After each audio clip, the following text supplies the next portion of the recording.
Graça e paz, irmãos, eu quero compartilhar a leitura de Isaías, capítulo 45, versículo 14 até o versículo 16, onde está escrito assim: Assim diz o Senhor, os produtos do Egito e as mercadorias da Etiópia e aqueles altos sabeus passarão para o seu lado e pertencerão a você, ó Jerusalém. Eles a seguirão, acorrentados, passarão para o seu lado. Eles se inclinarão diante de você e implorarão a você, dizendo: certamente Deus está com você, e não há outro. Não há nenhum outro Deus. Verdadeiramente, tu és um Deus que se esconde, ó Deus e Salvador de Israel. Todos os que fazem ídolos serão envergonhados e constrangidos, e juntos cairão em constrangimento. Isaías capítulo 45, versículo 14 a 16. Esse texto aqui é direcionado para o povo de Deus, que tinha pecado e que tinha sido sentenciado por Deus a ir para o cativeiro por causa da idolatria. Eles adoravam deuses cananeus, deuses falsos, deuses em forma de imagens, motivados pelos seus próprios prazeres. Igualzinho a idolatria nos dias de hoje. A idolatria não é só uma imagem, não é só uma estátua.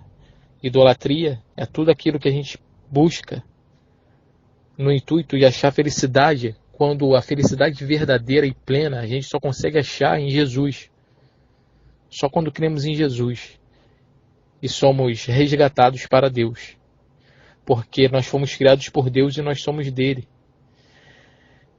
E esse texto aqui mostra um contraste entre Deus e os ídolos, justamente no versículo 15 e no versículo 16. O autor, o escritor do livro, diz assim, no versículo 15, a frase a respeito de Deus: verdadeiramente tu és um Deus que se esconde, ó Deus e Salvador de Israel. E ele disse isso porque Deus, o Deus de Israel, o Deus único, o Deus verdadeiro, que também se revelou para o Brasil, para o Japão, para os Estados Unidos, para a Escócia, para a Europa, para o continente da Ásia, para a África. O mesmo Deus que se revelou primeiro para Israel se revelou para todo mundo, através de Jesus Cristo.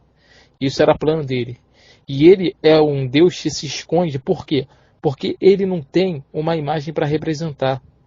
A arca da aliança representava a presença dele.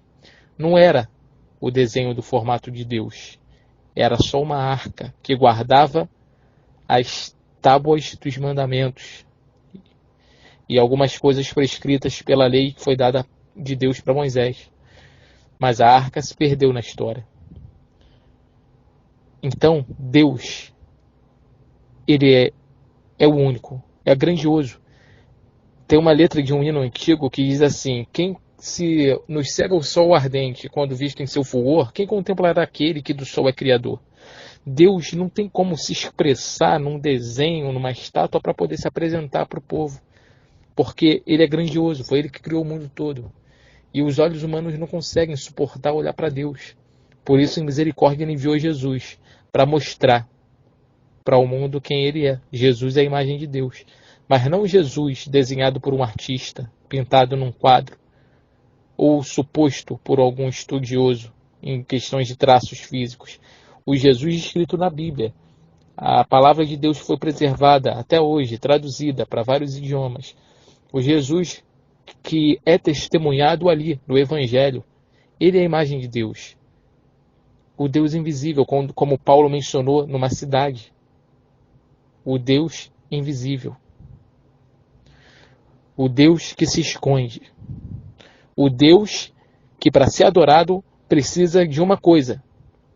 E essa coisa ele não só precisa, mas ele dá também para a gente, que é o canal de comunhão com ele, a fé. É o meio.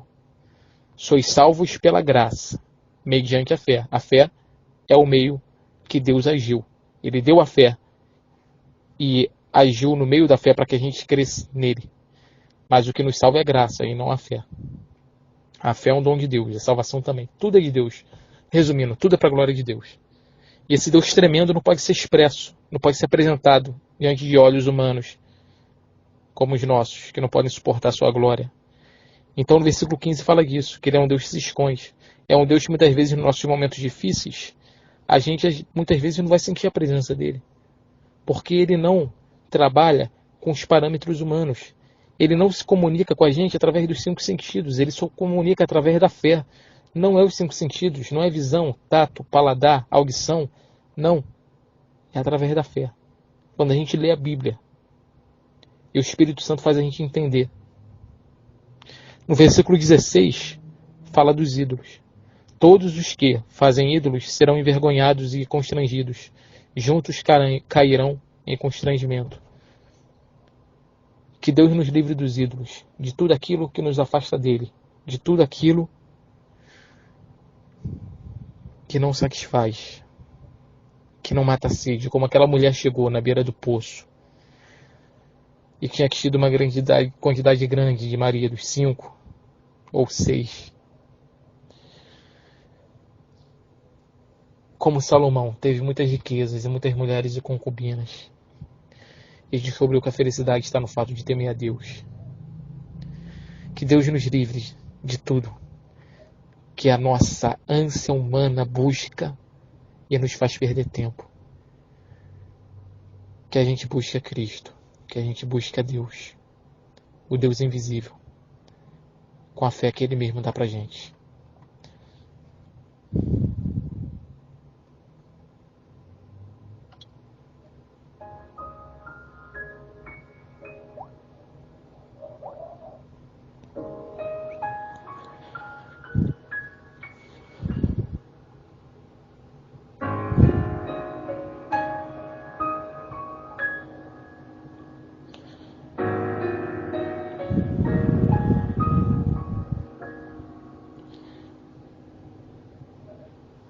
Ó Pai, eu queria tanto ver o meu Senhor descer, vindo me encontrar.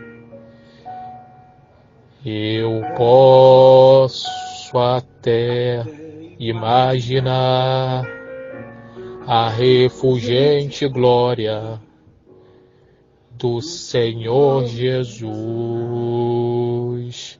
transpondo as brancas nuvens no mais puro azul, onde nem sul nem norte existirá. E em meio a lágrimas, sorrisos de alegria e de prazer, eu que era cego agora posso ver, contemplar, enfim. Por isso eu canto glória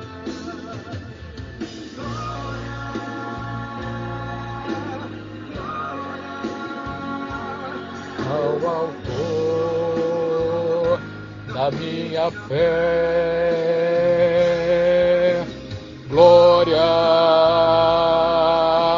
glória ao autor da minha fé. Quem precisa de fé, pede a Deus que Ele dá de graça na leitura da palavra.